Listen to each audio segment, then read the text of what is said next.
Bonjour à tous, bienvenue dans cette vidéo. Aujourd'hui, je parle du sujet des rêves lucides. Avoir un rêve lucide, c'est un rêve où vous êtes conscient, éveillé, donc vous êtes endormi, votre corps est endormi, mais votre conscience est éveillée. Vous pouvez interagir avec l'environnement, parler aux personnes que vous rencontrez dans votre rêve. Et si vous développez une certaine efficacité, vous pouvez même changer votre environnement. Et il y a quelque temps, durant le mois de novembre, j'ai eu donc un jeune halo pendant tout ce mois. Et donc, comme j'étais vraiment très faible pour faire des vidéos ou pour même me déplacer, tout ça, je restais chez moi pour me reposer. Eh bien, j'ai repris cette habitude comme ça d'étudier les rêves lucides, de faire des rêves lucides. C'est quelque chose que j'avais mis de côté il y a plusieurs années. Je suis retourné comme ça aux rêves lucides. Alors, si vous n'êtes pas familier avec ce concept de rêve lucide, il y a quelques films où le sujet du rêve lucide est exprimé ou démontré. Peut-être le film Inception avec Leonardo DiCaprio, le film Vanilla Sky avec Tom Cruise. Et je pense qu'il y a un autre film coréen qui s'appelle Lucid Dream. Et donc, si vous regardez ces films, vous pouvez avoir une idée de ce que c'est qu'un rêve lucide. Alors, comment on développe cette capacité à avoir des rêves lucides et quels sont les niveaux, les types de rêves lucides qu'on peut avoir? Eh bien, il y a plusieurs niveaux. Premièrement, le niveau le plus bas, donc on va dire, bon, d'abord, il y a le fait d'être endormi, donc on rêve et on n'est pas du tout conscient. Et au-dessus de cela, il y a un autre niveau où on est genre conscient qu'on rêve, mais on ne participe pas aux événements. Et quand on se réveille, on a un vague souvenir qu'on se souvenait qu'on était conscient dans notre rêve. Au-dessus de cela, il y a l'état de conscience, d'être à moitié lucide. On se rend compte qu'on est en train de rêver, et on est surpris de rêver, mais on n'interagit pas, on ne fait pas beaucoup d'interactions avec l'environnement et c'est un peu flou et parfois on est conscient, parfois on est endormi. Et donc on est à demi conscient, si vous voulez, à demi lucide.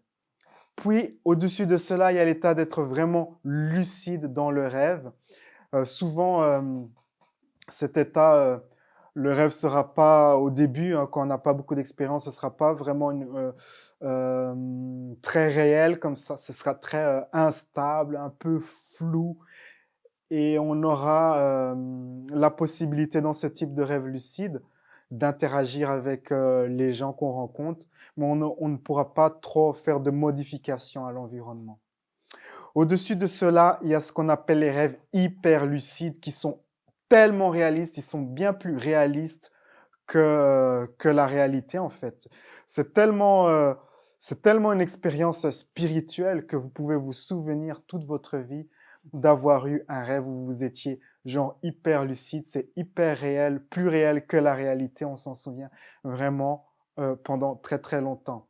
Et encore d'autres états au-dessus de cela, au-dessus de l'état hyper lucide, il y a encore un état plus élevé que vous pouvez découvrir comme ça en étudiant ce qu'on appelle le yoga tibétain des rêves, des états de conscience comme ça très élevés où vous pouvez évoluer spirituellement à travers vos rêves lucides. Et donc, ok, je me suis dit, ok, je vais me remettre au rêve lucide. Et donc, la première chose à faire quand on se remet comme ça au rêve lucide, quand on veut avoir un rêve lucide, c'est de développer de l'intérêt dans vos rêves. Et donc, chaque matin, quand vous vous réveillez, vous notez vos rêves, vous remarquez les tendances qu'il y a dans vos rêves, les thèmes récurrents. Vous pouvez utiliser comme ça un dictionnaire de mots-clés, un dictionnaire de thèmes. Donc, vous écrivez le rêve et en dessous du rêve, vous marquez, vous mettez des tags, vous mettez un tag pour indiquer les thèmes et ce qui est récurrent dans votre rêve. Et au fil des jours, au fil des semaines, vous aurez comme ça une bonne idée de votre univers onirique, de votre univers quand vous êtes en train de rêver. Et cela va vous aider à développer cette capacité à avoir des rêves lucides en prenant de l'intérêt à vos rêves.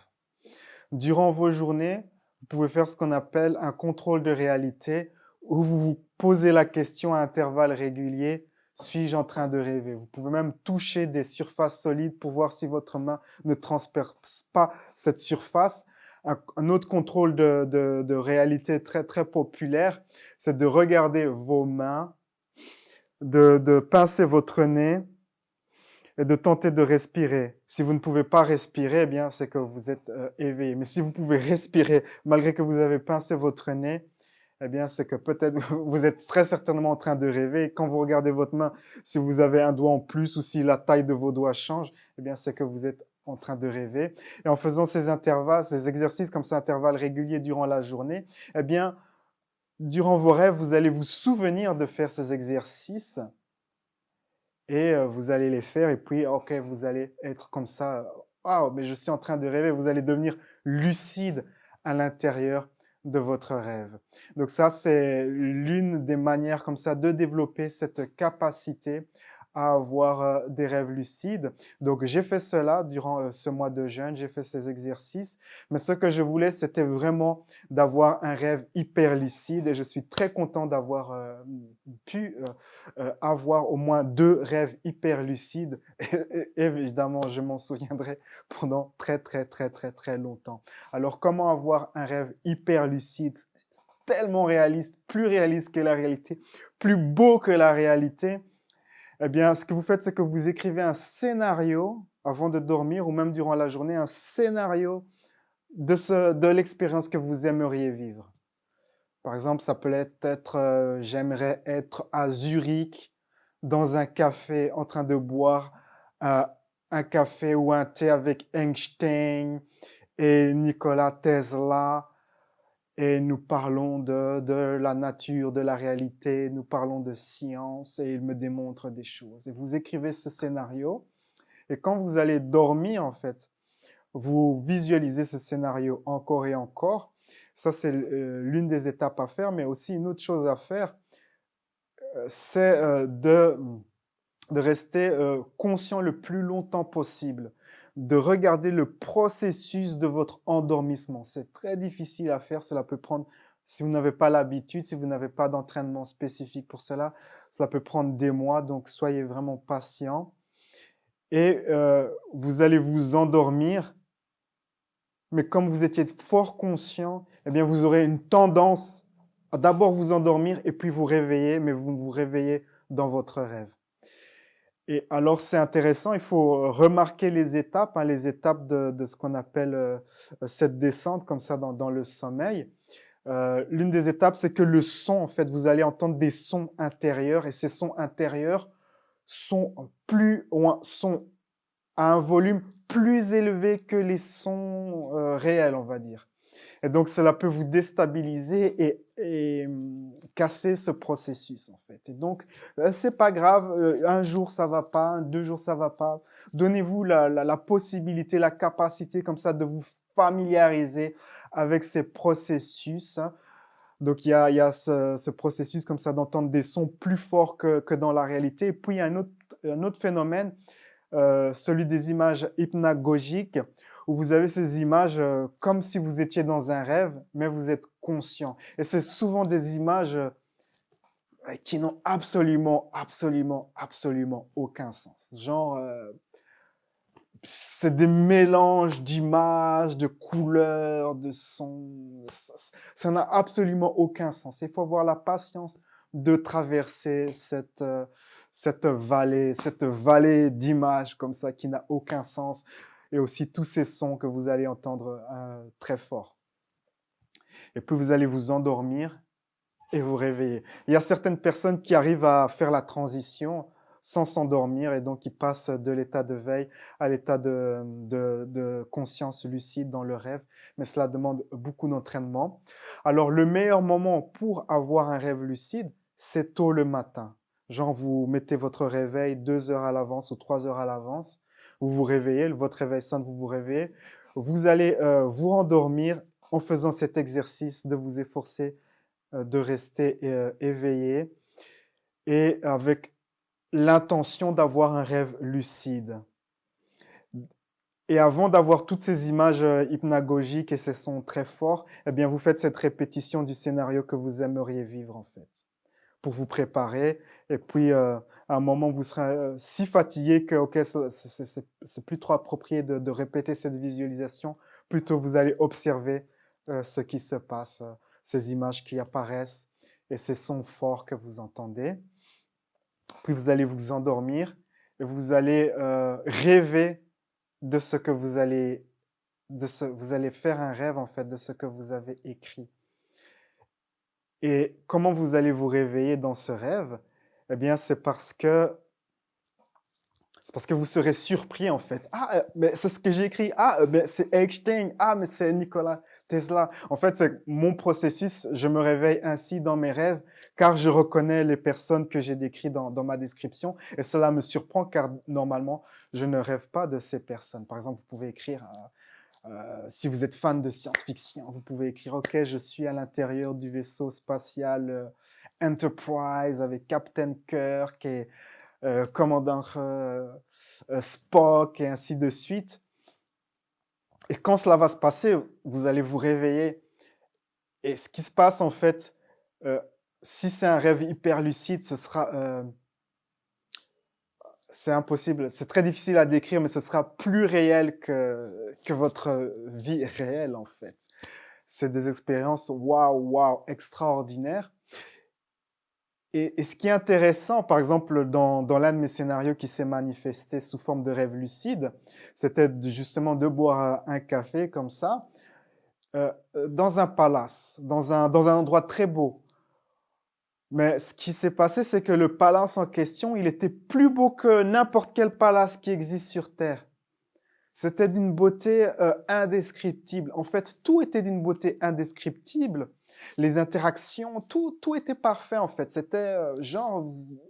C'était comme être dans un autre plan d'existence, un plan d'existence d'une beauté immense. Et vous devez donc réaliser qu'il y a un aspect de votre être, un aspect supérieur qui génère ces décors d'une très grande beauté, car c'est clairement pas quelque chose qui vient de l'ego. C'est quelque chose qui vient d'une partie comme ça supérieure de notre être.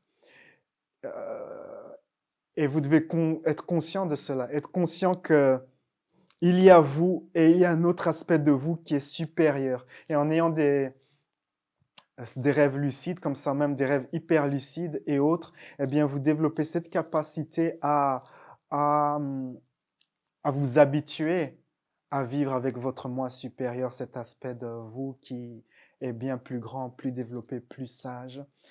Et dans votre cheminement, vous pouvez même écrire des scénarios où vous rencontrez votre moi supérieur et il vous donne des conseils. Vous avez du coaching comme ça avec du moi supérieur. Mais en ce qui me concerne, donc j'ai fait ça pendant ma période de jeûne et puis après le jeûne, donc j'ai dû reprendre mes autres activités et les rêves lucides, pour avoir vraiment être bon, avoir des rêves hyper lucides, il faut vraiment y consacrer beaucoup de temps et maintenant je n'ai plus trop le temps.